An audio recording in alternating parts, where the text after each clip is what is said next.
네, 모두들 안녕하세요. 반갑습니다. 하나님의 은혜와 사랑이 넘치는 귀하고 복된 주일 또 주일 예배가 되시기를 간절히 기도합니다.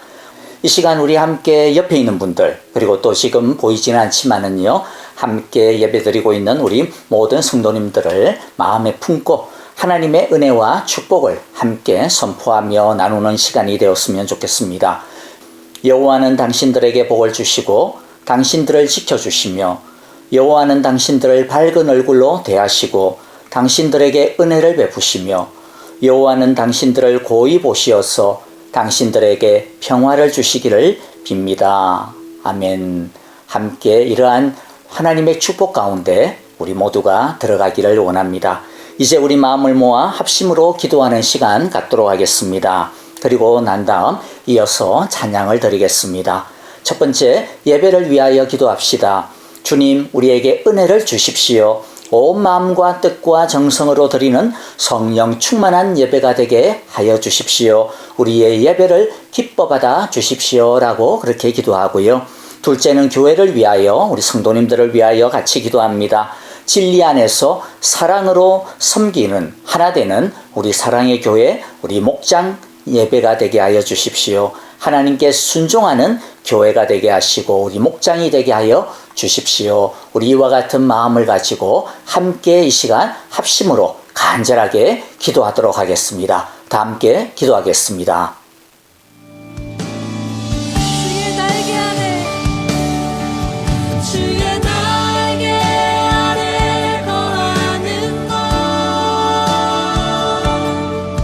주의 임재 안에 거하는 것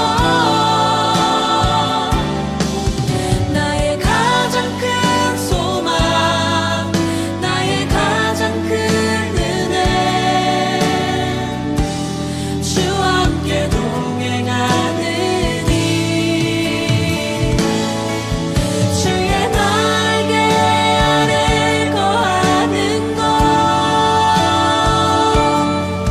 주의 임재 안에 거하는 것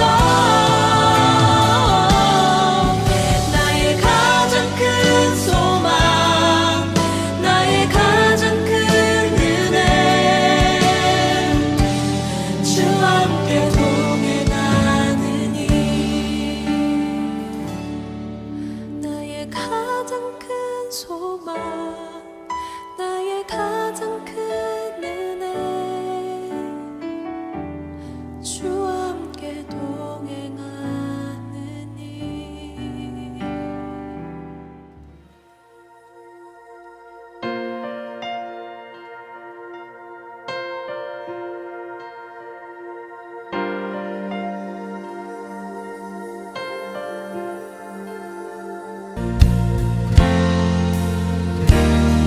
빛나는 왕의 왕 영광의 주님 온 땅 기뻐하라 온 땅 기뻐하라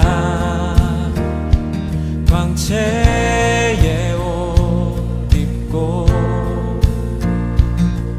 어두움 물리쳐 저 원수는 떠내 저 원수는 떠내 위대하신 주 찬양의 위대하신 주 모두 알게 되리라 위대하신 주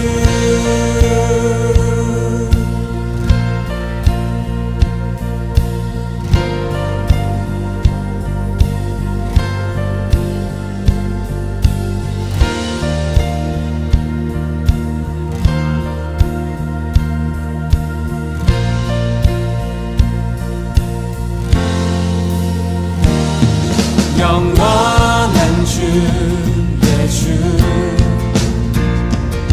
시간의 주 왕자 알파와 오메가 알파와 오메가 산 위에 하나님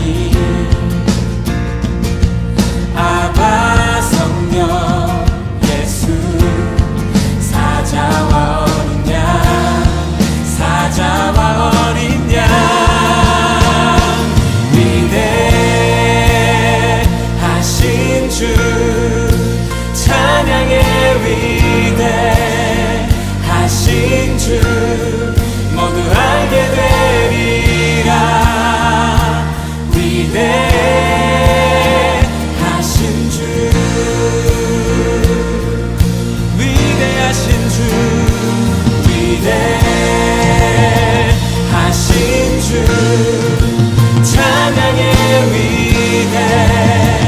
위대하신 주 모두 알게 되리라. 위대하신 주 모든 이름 위에 뛰어나신 모든 이름 위에 뛰어나신 이름 다 찬양해. 위대하신 주 모든 이름 위에 모든 이름 위에 뛰어나신 이름 다 찬양해. 위대하신 주 우리 목소리로 고백하십시다. 위대하신 주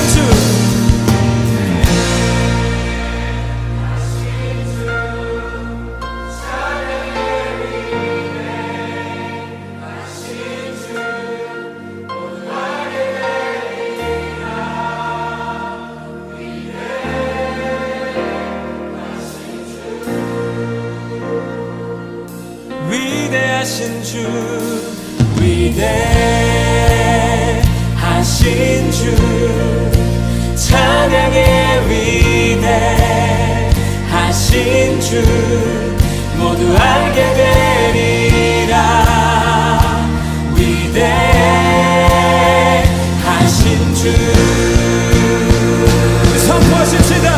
모든 이름 위에 뛰어나신 모든 이름 위에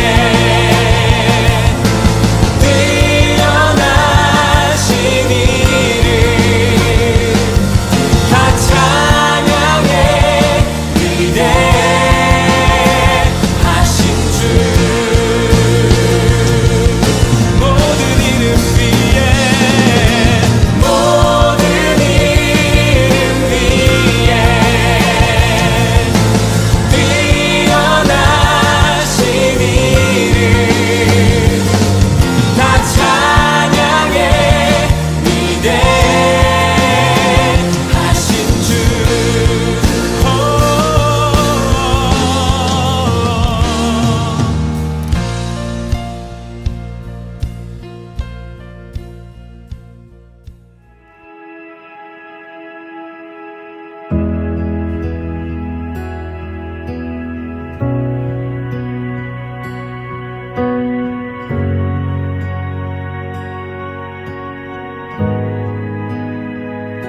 주님 놀라우신 길을 만드는 기적의 주 어둠 속에 빛 그는 나의 하나님 약속을 이루시는 분 기적의 주 어둠 속에 빛 그는 나의 하나님 주 예수 이곳에 계셔 나 경배해 주 경배해 이곳에 운행하시며 일하시네 주 경배해 모든 맘 만지시는 주 나 경배해 주 경배해 우리 맘 치유하시네 나 경배해 주 경배해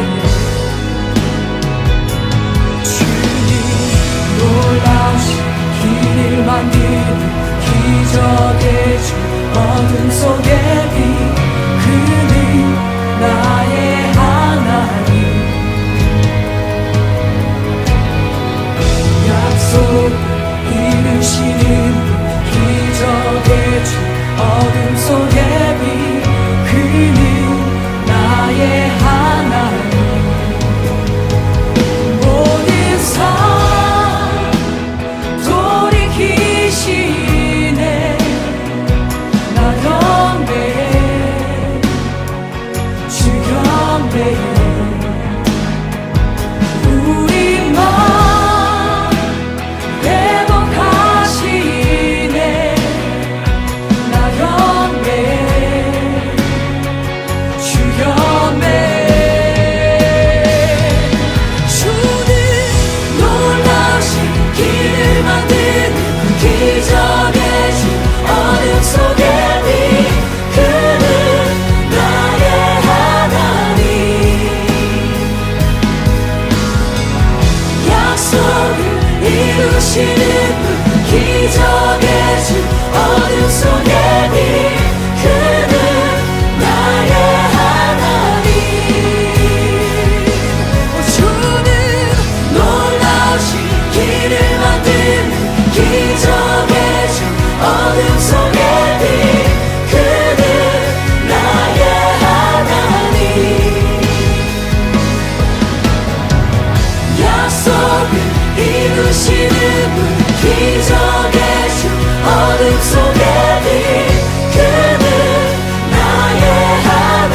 영원한 생명의 근원이 되시어 우리에게 하늘나라에 이르는 길을 가르쳐 보이시는 은혜의 하나님 아버지, 우리의 은신처 되시고 환난에서 보호하시는 하나님 아버지의 선하심과 영원하신 인자하심에 감사와 경배를 드리옵나이다.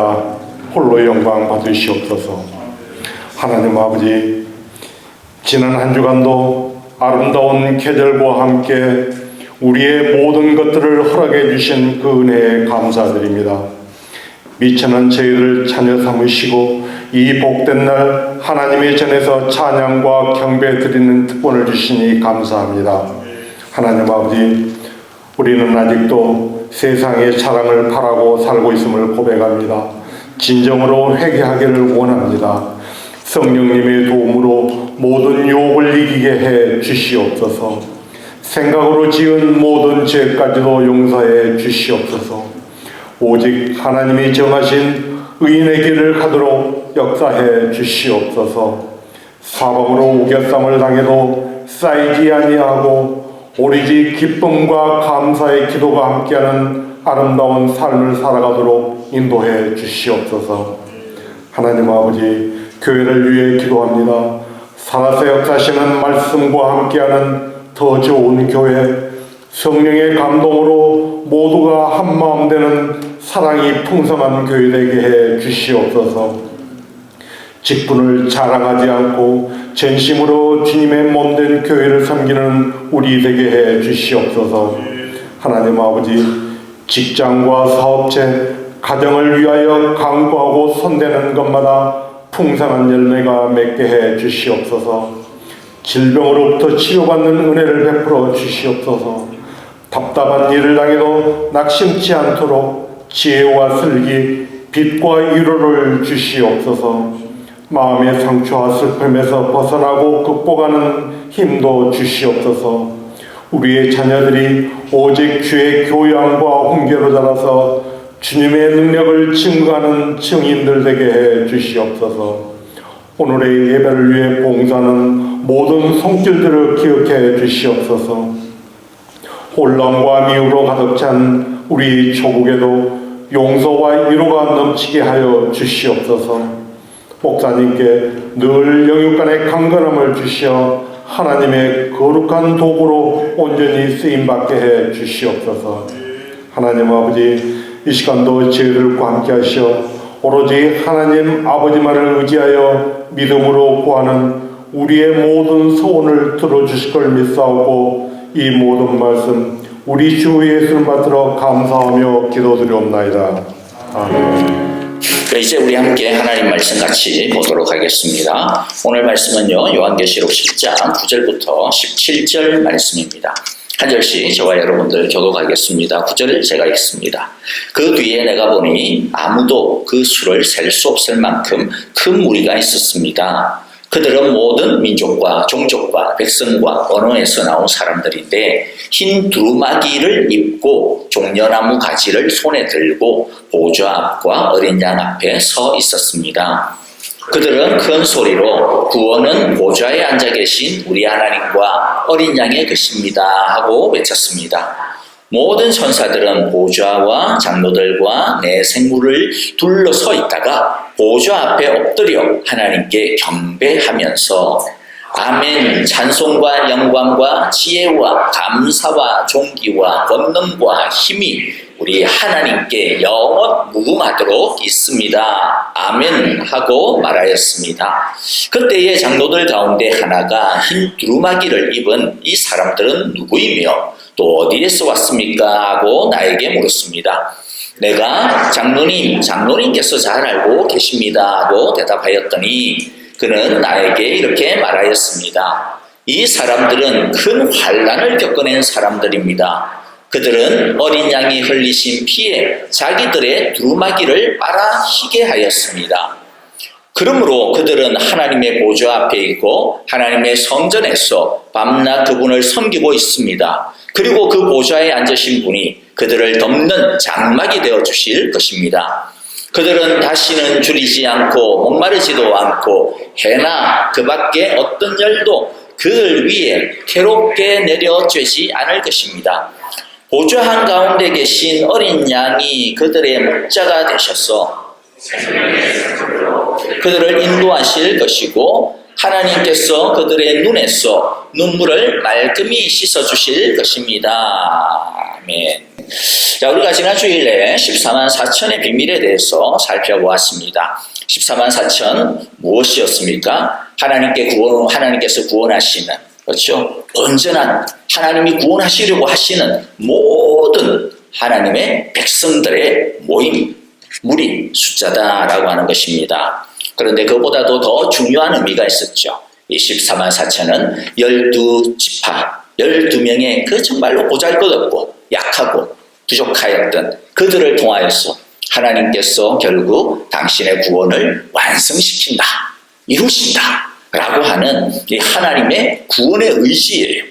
우리가 비록 약하고 부족해도 구원하시고야만은 우리가 여러 가지로 못남에도 불구하고 결국에는 당신의 그 구원을 잃어버리지 아니하고 뺏기지 아니하고 우리를 한 사람도 잃어버리지 아니하고 결국 완성시키고야 마시는 하나님의 구원의 열심, 바로 그것을 의미하는 것이라고 했습니다. 그런데 질문이 나올 수밖에 없죠. 그런데 왜 하나님은 그렇게 하시나 이겁니다. 왜 하나님 굳이 그렇게까지 하셔야 되는가? 하나님이 혹시 우리한테 무슨 빚진 게 있나? 또 왜 우리가 그렇게 못나고 부족하고 연약해도 우리를 버리지 아니하시고 결국에는 당신의 그 구원을 끝까지 이루시는 이유가 뭔데? 라고 하는 것이죠. 그 이유가 무엇 때문입니까? 우리가 하나님의 인친자들, 도장을 받은 자들이기 때문이다 좀 말씀하고 있습니다. 그래서 오늘 우리가 먼저 두 가지를 이야기할 거예요. 도장을 받는다라고 하는 의미가 뭐냐 도대체? 우리가 하나님의 도장을 받은 자들이다라고 하는 그 의미가 뭔가? 자, 첫째, 하나님의 도장을 받았다라고 하는 것은 무엇이었어요? 하나님의 소유가 되었다라고 하는 것이라고 하는 것을 우리가 지난주에 잠깐 이야기했습니다. 하나님의 소유가 되었다라고 하는 것은 그러면 첫 번째는 뭐냐면 하나님의 보물이 되었다라고 하는 것입니다. 고린도후서 1장 12절에 이미 말씀하셨죠. 하나님께서 우리를 자기의 것이라는 표로 도장을 찍으시고 인을 치시고 이야기했습니다. 우리가 하나님의 도장을 받았다. 하나님의 것이 되었다. 하나님의 소유가 되었다. 그런데 여러분들 소유라고 하는 그 소유도 굉장히 종류가 다양해요. 그렇죠? 여러분들이 가지고 있는 물건들 어떻습니까? 다 가치가 않습니다. 어떤 것들은 쓰레기도 아직도 갖고 있는 경우도 있어요. 그렇죠? 버려야 되는데 아직 못 버렸어. 정리를 못했어.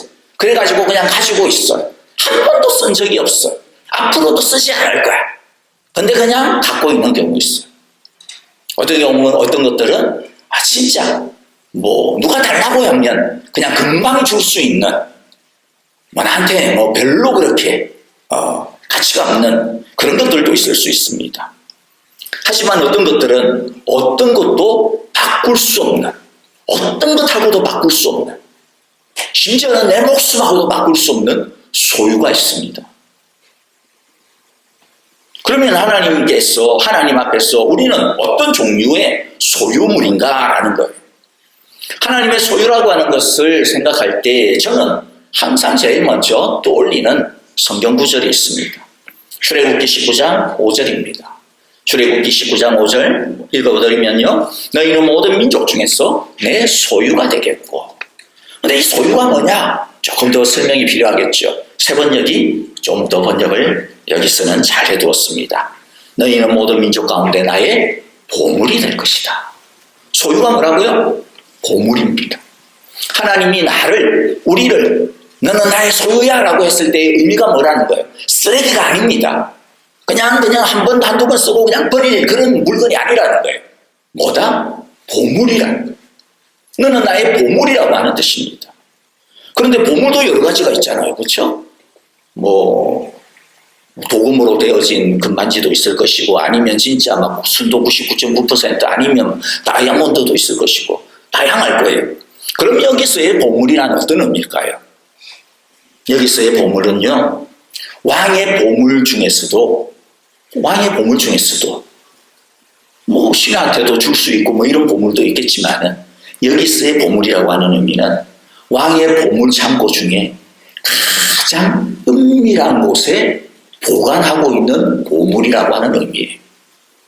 왕의 보물 창고 중에서도, 왕이 가지고 있는 수많은 보물들 중에서도 너무나도 귀하고 너무나도 값진 것이었어. 다른 사람한테는 안 보여줘요. 왕비한테도 안 보여줘요. 자기만 보는 겁니다. 그리고 나중에 자기 후계자에게만 물려주는 보물입니다. 이게 여기서 이야기하는 세굴라, 보물이라고 하는 의미예요. 하나님이 우리를 소유되게 했다. 우리가 하나님의 소유가 되었다라고 하는 의미가 그러므로 뭐라고요? 하나님의 보물 중에 보물이라는 거예요. 한번 여러분들 옆 사람 한번 보세요. 진짜 보물같이 느껴지십니까? 아내나 남편이 서로 보면서 보물은 왼수 덩어리 뭐 이러면 안 됩니다. 하나님은 보물 중에 보물이라고 우리를 그렇게 여기십니다. 그렇기 때문에 여러분들 스바냐 3장 17절 보세요. 여러분들 우리 너무 잘 아는 말씀이잖아요. 너무 좋아하는 말씀이잖아요. 하나님께서 우리를 어떻게 본다고 이야기합니까? 우리를 볼 때 기쁨을 이기지 못한다라고 이야기하는 거예요. 그냥 막 입이 찢어지는 거예요. 볼 때 그냥 막 눈에서 그야말로 꿀이 뚝뚝 떨어진다는 거죠.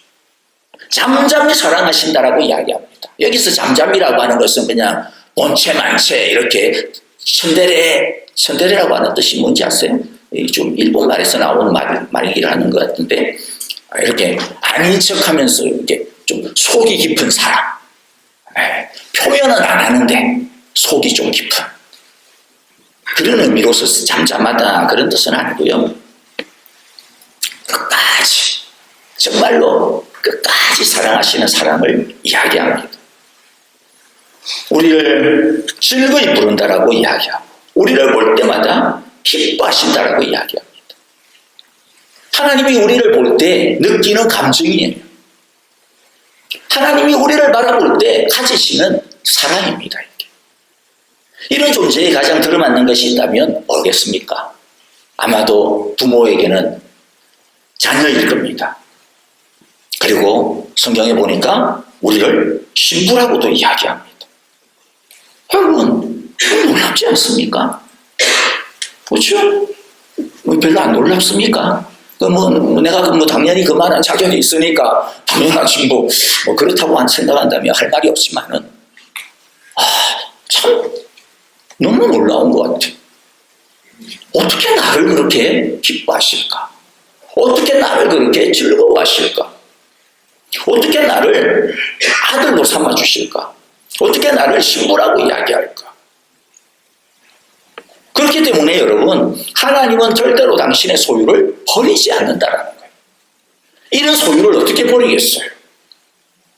우리를 당신의 소유로 삼으실 때 하나님은 우리를 무조건적인 사랑으로 사랑하셨습니다. 하지만 그렇다고 해서 하나님이 우리를 그냥 공짜로 우리를 소유로 삼은 게 아닙니다. 막 길에 가다가 그냥 대충 그냥 주워서 그냥 주머니에 넣은 게 아닙니다. 우리를 소유 삼기 위해서 하나님께서 어떻게 하셨다 그랬어요? 엄청난 값을 지불하셨어요. 오늘 14절에 보니까 이 사람들은 큰 환난을 겪어낸 사람들입니다. 그들은 어린 양이 흘린 피에 자기들의 두루마기를 말아서 희귀하였습니다. 어린 양의 피, 하나님의 영원한 독생자이신 예수님의 피, 생명을 지불하고서 우리를 소유로 삼을 수 있었던 거예요. 우리를 당신의 그 보물창고에 들어오게 하기 위해서, 당신의 자녀를 삼기 위해서 하나님께서 그냥 내가 하나님이니까 너 내 거 해라, 그게 아니라는 거예요. 그거 하기 위해서 어떤 지불을 하셨다고요?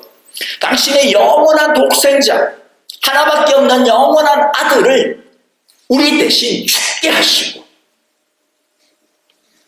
우리를 구원해 주십니다.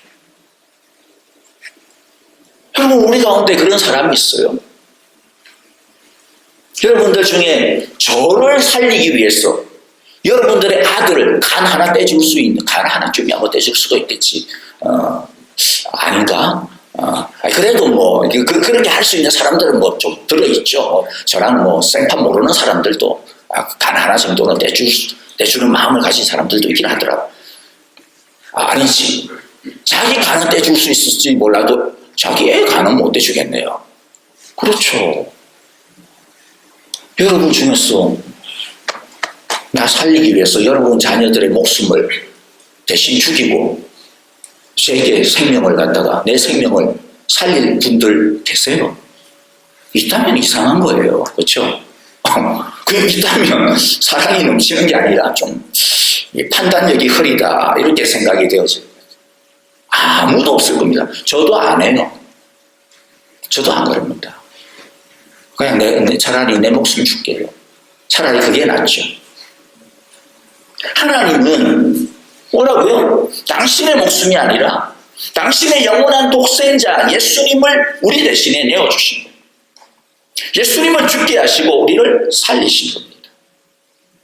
그러므로 여러분, 우리가 하나님의 소유가 되었다라고 하는 것은요, 이 자체가 얼마나 엄청난 축복인지 몰라요. 많은 사람들이 하나님 나에게 축복을 주세요, 나에게 복 내려주세요 이야기합니다. 그런데 우리가 진짜 복을 받고 있는 사람이라고 하는 것을 우리가 모를 때가, 잊어버릴 때가 너무 많아요. 하나님은 이미 우리에게 복 중에 복을 주셨어요. 누굽니까? 당신의 아들 예수 그리스도를 주신 거예요. 그러므로 우리는 하나님이 절대로 버릴 수 없는 귀하디 귀한 존재가 되었습니다. 여러분, 우리는 하나님의 소유가 되었어요. 이 존귀함을 망각해서는 안 됩니다. 이 존귀함을 S가 팥죽 한 그릇에 배가 고픈 것 때문에 자신의 그 장자의 축복을 홀라당하고 팔아먹은 것과 같이 우리가 하나님의 자녀라고 하는 이 존귀함을 이 세상의 조금의 유익 때문에, 이 세상의 조금의 즐거움 때문에 홀라당 팔아먹으면 안 된다 라고 하는 것이겠죠. 그러므로 여러분들, 첫 번째 뭐라고요? 나는 하나님의 도장을 받은 사람인데, 내가 하나님의 도장을 받았다라고 하는 것은 내가 하나님의 소유가 된 것이고, 내가 하나님의 소유가 된 것은 내가 하나님의 보물이 된 것이고, 그렇기 때문에 하나님은 나를 너무나도 사랑하시고 절대로 나를 잃어버리지 않을 것이다. 절대로 나를 뺏기지 않을 것이다. 왜냐하면 내가 그냥 하나님의 소유가 된 것이 아니라 하나님의 영원한 독생자의 그 생명과 맞바꿈으로써 내가 하나님의 소유, 하나님의 아들, 하나님의 신부가 되었다. 여러분, 우리들이 이 존귀함을 항상 기억하면서 살아가기를 바랍니다. 그런데 이 하나님의 존귀함, 소유가 되었다라고 하는 것은 동시에 두 번째 의미를 우리에게 가져다 줍니다. 아까 말씀드렸죠. 이 귀한 것을 팥죽 한 그릇에 팔면 안 됩니다. 하나님의 소유가 되었다라고 하는 이 특권이 얼마나 대단한가. 이 자랑과 감사와 더불어, 당당함과 더불어 이제는 뭐가 필요해요? 소유가 되었다라고 하는 것은 너는 소유다워야 돼. 너는 소유다워야 돼. 너는 내 보석다워야 돼. 너는 내가 내 아들의 피를 갖다가 주고 생명을 주고 맞바꾼 내 아들 대신 살아난 그 사람답게 살아야 돼 라고 하는 의미. 그러므로 두 번째, 하나님의 도장을 받아 하나님의 소유가 된 우리들은요, 흰옷을 입고 손에 종려나무 가지를 들고 있는 사람들이 되었습니다. 9절에 보니까 후반부에 나오죠. 흰 두루마기를 입고 종려나무 가지를 손에 들고 보좌 앞과 어린 양 앞에 서 있습니다. 누가? 모든 민족과 종족과 백성과 언어에서 나온 사람들. 이 사람들 누군데? 하나님의 도장을 받은 사람들. 흰 두루마기는 순결을 이야기합니다. 그리고 종려나무 가지는 승리를 의미합니다. 여기서 순결이라고 하는 것은 성적인 순결만을 의미하는 것은 아닙니다. 영적인 순결을 의미합니다. 이 세상에 죄와 악이 들끓고 유혹이 많지만은 그럼에도 불구하고 끝까지 자신의 믿음을 하나님에 대하여 사랑과 말씀 순종을 끝까지 지켰다라고 하는 것을 의미해요. 승리는 어떤 의미일까요? 승리라고 해서 한 번도 실수하지 아니하고 한 번도 죄 안 짓고 늘 이긴다, 그런 뜻이 아닙니다. 그럴 수 있는 사람이 누가 있겠습니까? 여기서의 승리는 늘 예수님을 붙든다라고 하는 의미. 10절에 이것을 인상적으로 표현해주고 있습니다. 10절에 보니까 그들은 그 소리로 구원은 보좌에 앉아 계신 우리 하나님과 어린 양의 것입니다 하고 외쳤습니다. 구원은 내 힘으로 하는 것이 아니다. 내 힘으로 사는 게 아니다. 모든 것은 보좌에 앉으신 하나님과 어린 양에게 있다. 그분으로부터 나온다 라고 하는 의미죠. 조금 더 구체적으로 볼까요? 첫 번째 순결과 승리는 하나님과 예수님에 대한 믿음을 끝까지 지키는 것을 의미합니다. 오직 늘 하나님과 어린 양이신 예수님밖에 없다. 이 믿음으로 사는 것, 이것이 순결한 승리입니다. 이길 때도 예수님의 능력으로 이기는 거예요. 자기 힘과 세상의 방식 얼마든지 사용할 수 있어요. 우리들도 다 시성이 있는 사람들이고, 우리도 모아놓은 재산이 있는 사람들이고, 우리도 배운 것도 많고 경험도 많고 힘도 아직도 있는데 우리 힘으로 못할 게 뭐가 있어요? 물론 못할 것도 많지만은 우리 힘으로 할 수 있는 것도 있어요. 그렇죠? 그런데 이렇게 내 힘으로 세상 방식으로 얼마든지 살 수 있는 것들이 있지만은, 그런데 그것을 그냥 덥석 물지 않는 겁니다. 그냥 내 힘으로 할 수 있으니까, 내 지혜로 할 수 있으니까, 저거 내가 해봤는데, 그렇게 하고 덥석 그냥 거기에 빠져들지 않는 거예요. 덥석 물기 전에 무엇을 생각하는 겁니까? 하나님은 이것에 대해서 뭐라고 말씀하실까? 하나님은 이것에 대해서 예스라고 하실까? 아니면 노라고 하실까? 하나님은 이것에 대해서 어떻게 하라고 하실까? 하나님보다 앞서지 아니하는 것이 영적인 순결입니다. 뻔해 보이는 것조차도 하나님의 뜻을 묻고 분별하고 하나님이 인정하시는 것인지 아닌지 언제나 하나님 옆에 서서, 하나님 뒤에 서서 하나님 아래에 자신을 두는 것, 이게 영적인 순결이요 믿음인 것이죠. 성공을 거두고 뜻하는 바를 이루는 것이 있다 하더라도 있겠죠. 그러나 그때도 자기를 드러내지 아니하는 겁니다. 그때도 자신을 자랑하지 않는 거죠. 이것도 하나님이 주신 것입니다. 구원은 보좌에 앉으신 하나님과 어린 양에게 있습니다. 그분께 모든 것이 있습니다. 나에게 주신 이것도 보좌에 앉으신 하나님과 어린 양이 주신 것입니다. 그분으로부터 받은 것입니다. 그래서 자신을 자랑하지 아니하고 하나님께 감사를 드리고 하나님께 영광을 돌리는 것이 뭡니까? 이게 순결입니다. 이게 딴 게 아니에요. 또 반대로 죄를 지을 때도 있겠죠. 그때도 낙심하고 어려울 때도 있겠죠. 불안하고 염려에 찢은 때도 있겠죠. 아까 우리가 찬송했잖아요. 주가 일하시네, 그 찬송을 할 때 우리가 여러 가지 정말로 빈들을 지날 때도, 여러 가지 풍랑 가운데를 지날 때도, 그때도 뭐예요? 뭘 붙드는 거예요? 주가 일하시네 붙드는 것이죠. 주님이 일하시지. 주님이 지금도 나를 위해서 일하고 계시지. 그 구원이 하나님의 보좌로부터 지금도 나에게 흐르고 있지. 나에게 부어주고 있지. 어린 양이 나를 붙들고 있지. 그래서 힘들고 답답해도 그냥 신세 한탄하고 울고 그냥 불고 그냥 벽을 갖다 벅벅 긋고, 그게 아니고 자신의 연약함을 솔직히 인정하고 자신의 죄됨을 솔직히 고백하고 시인하고 다시 예수님의 십자가를 붙드는 것, 다시 독생자 예수님을 보내어주신 그 하나님의 한량없는 사랑을 붙드는 겁니다. 이렇게 잘 나갈 때든 안 풀릴 때든 오직 하나님과 예수님만 붙들고 의지하고 추정하는 것이 뭘까요? 순결한 승리입니다. 크리스천은 자기 힘으로 살지 않습니다. 자기 힘으로 사랑하지 않습니다. 베드로의 선포처럼 베드로가 성전 미문에 앉아있는 그 안전뱅이를 보고 뭐했어요? 뭐라고 이야기했습니까? 돈 줄까? 아니면 밥 사줄까? 그렇게 하지 않았죠. 은과 금은 내게 없어. 은과 금은 내게 없어. 하지만 내게 있는 게 있어. 자신에게 있는 거, 우리에게 있는 게 뭡니까? 나사렛 예수이 그리스도의 이름의 능력이죠. 이 예수의 이름을 믿는 것, 이게 뭡니까? 바로 영적인 순결입니다.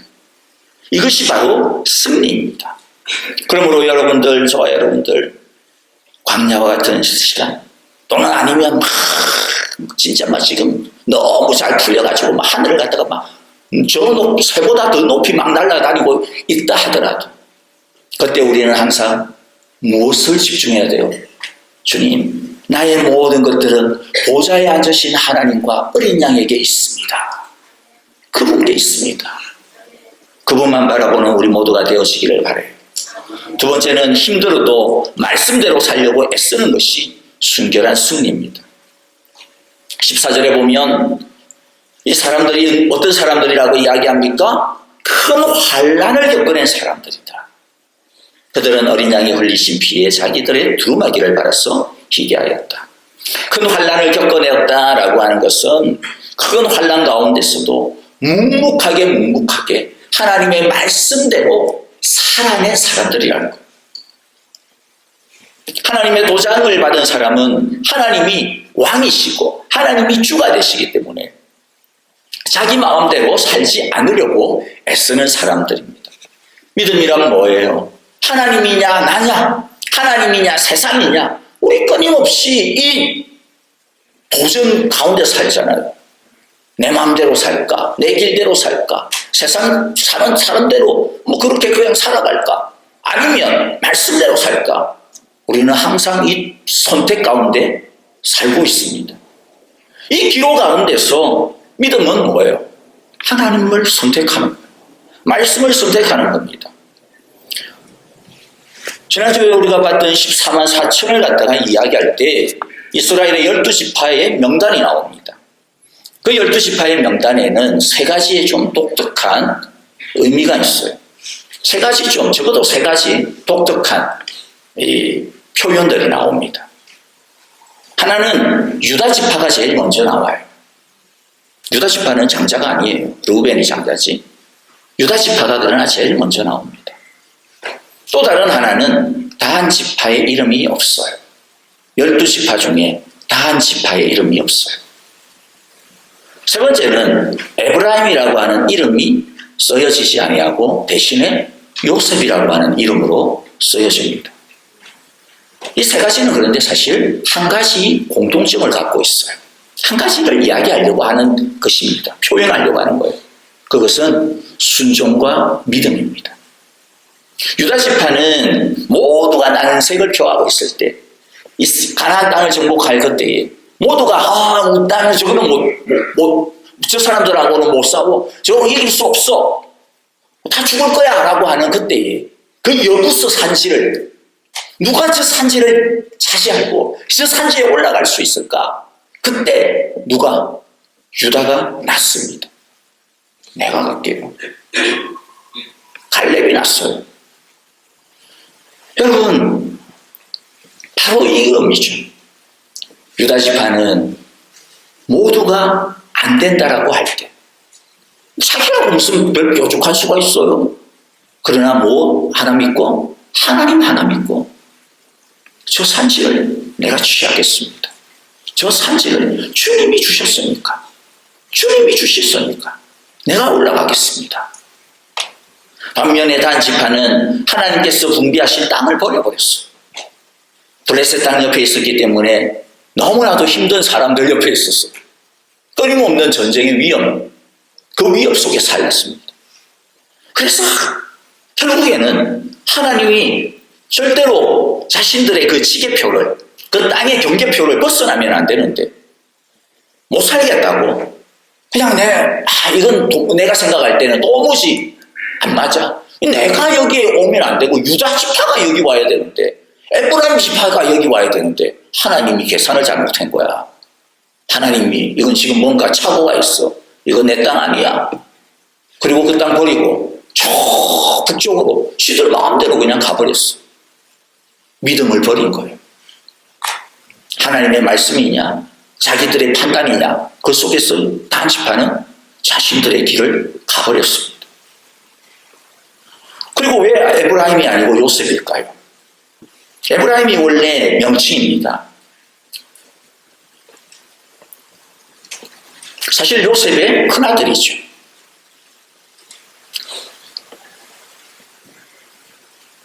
하지만 에브라임 지파는요, 사사기를 보면, 그리고 나중에 역사서를 보더라도요, 굉장히 어떻게 보면 좀 프라우드가 강해.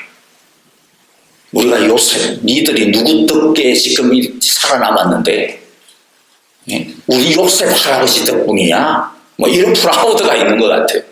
그래서 그런지, 이 에브라임은요, 누가 이렇게 뭐 사사 기도원 같이 나와가지고 승리하면 꼭 딴지를 걸어요.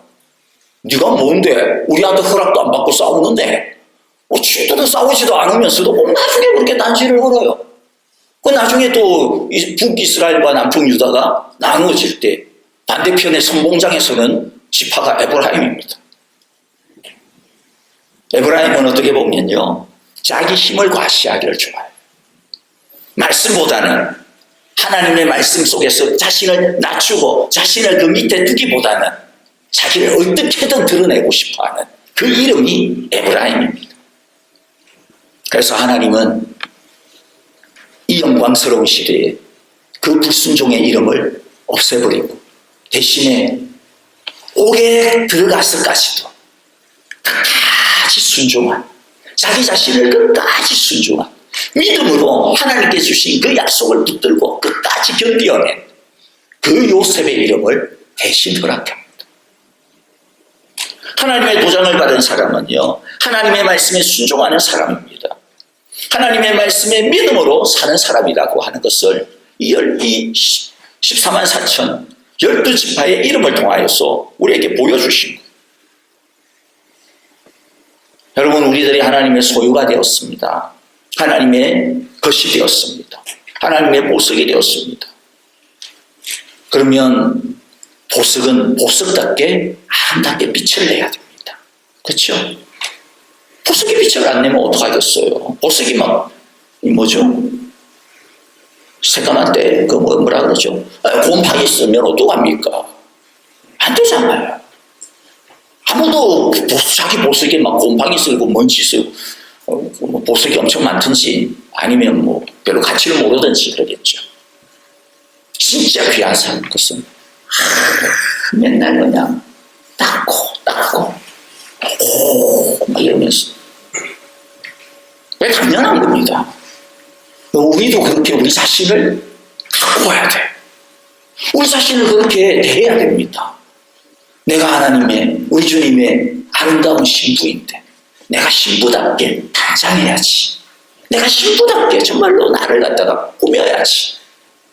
그것이 바로 우리들이 흰옷을 입은 두마기를 입고서 손에 종려나무 가지를 들고 노래 부르는 모습인 거죠. 말씀을 정리하면서 한 가지만 우리 함께 좀 이야기를 하고 나누려고 합니다. 오늘 마지막 부분에 보면요, 오늘 마지막 부분에 보니까 어떤 말씀이 나옵니까? 순결한 승리자들을 위한 하나님의 위로와 축복이 이제 나옵니다. 15절부터 17절의 말씀입니다. 그냥 제가 읽어드릴게요. 쭉 계속해서 읽어드릴게요. 그러므로 그들은 하나님의 보좌 앞에 있고 하나님의 성전에서 밤낮 그분을 섬기고 있습니다.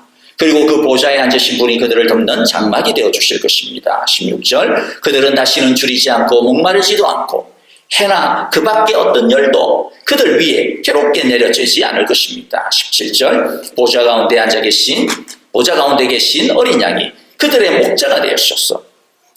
생명의 샘물로 그들을 인도하실 것이고 하나님께서 그들의 눈에서 눈물을 말끔히 씻어주실 것입니다. 일단 간단하게 조금만 설명을 하고 그 다음에 한 가지만 나누고 바로 마치도록 할게요. 여기서 중요한 것은요, 15절에서 특별히 중요한 것은 뭐냐면 우리들의 위치가 어디냐라고 하는 겁니다. 우리들이 어디에 있어요? 하나님의 보좌 앞에 있다. 하나님의 보좌 앞에 있다라고 하는 것은 뭡니까? 하나님의 인정과 사랑을 받고 있다라는 거예요. 하나님의 칭찬과 높임을 받고 있다라고 하는 겁니다. 하나님께서는 우리를 나중에 끝까지 믿음의 삶을 끝까지 경주하고 달려가고 난다. 우리가 하나님 앞에 섰을 때 모든 주의 성도들을 당신 앞에 세울 거예요. 여러분, 이 하나님 앞이라고 하는 게 얼마나 귀한 건지 모릅니다. 천사들은 하나님 앞에 안 서요.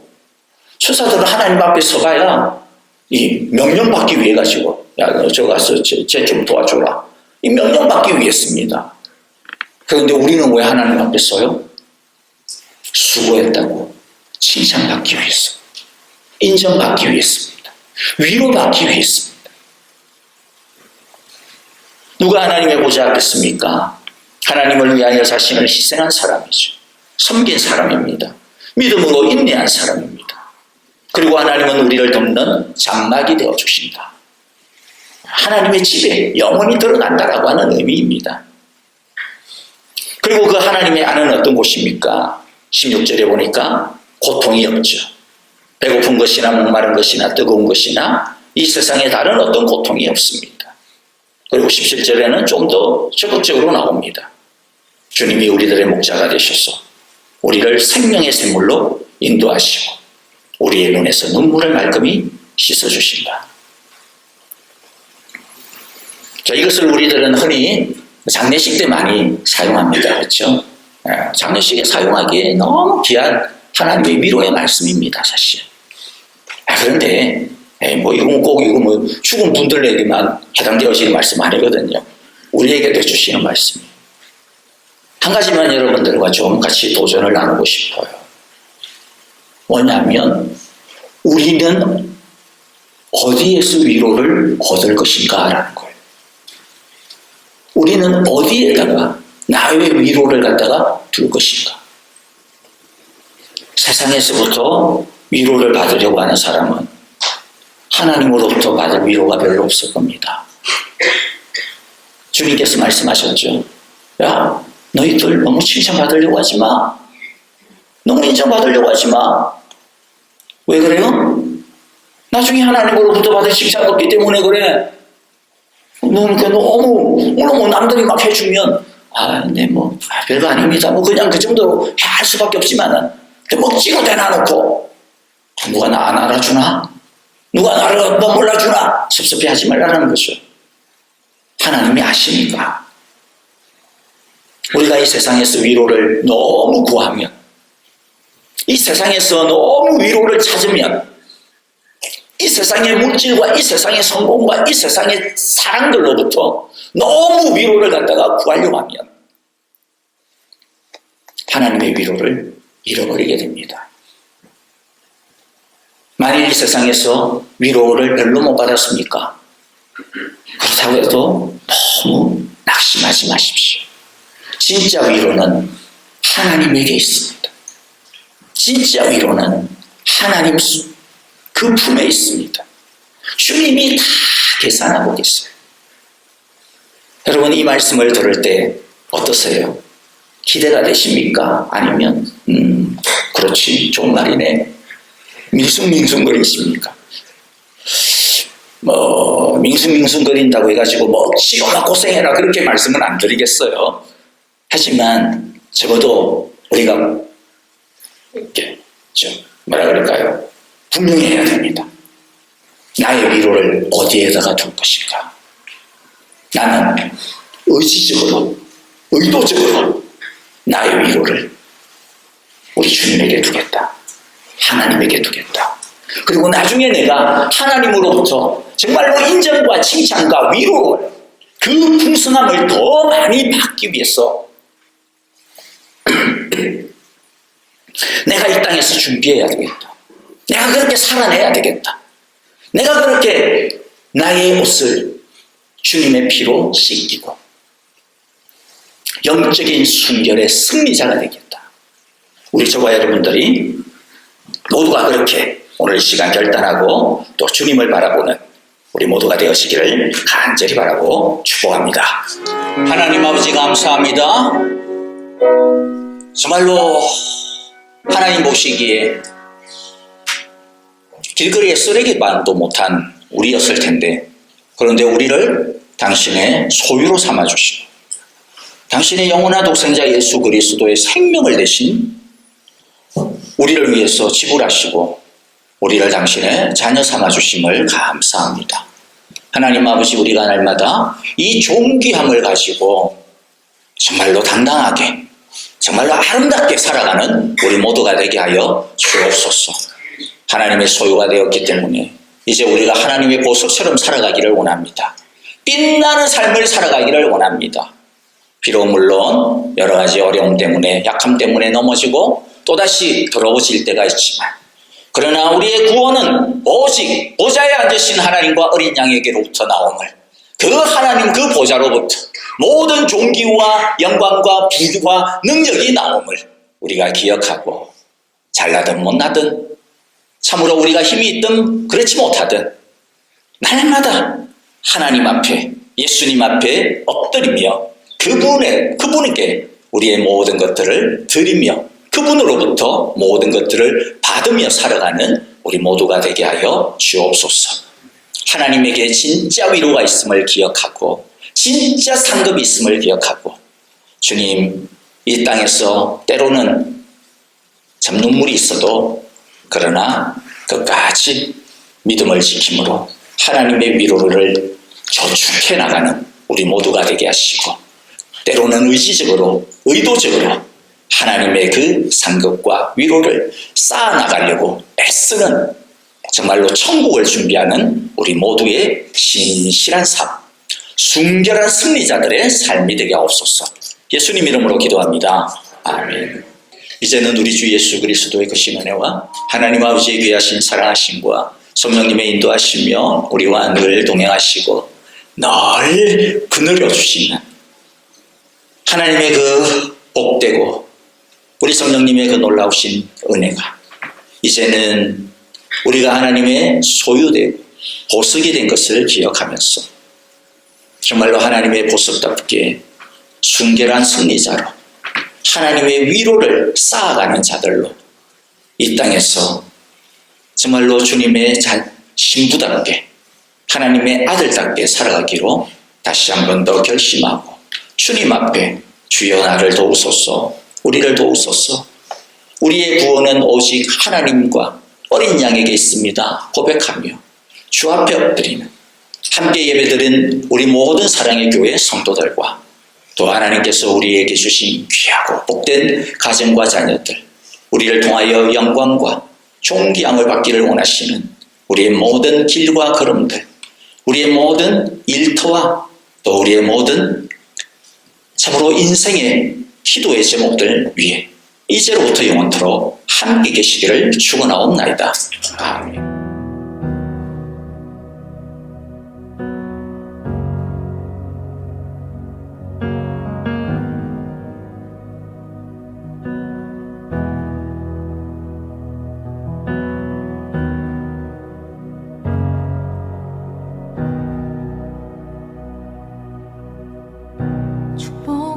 축복하시고 지키시며 주의 얼굴 비추사 은혜 베푸시고 널 향하여 얼굴 드사 평강 주시리.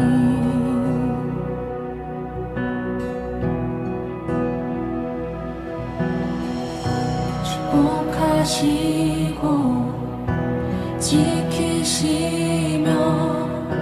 주의 얼굴 비추사 은혜 베푸시고 널 향하여 얼굴 드사 평강 주시리.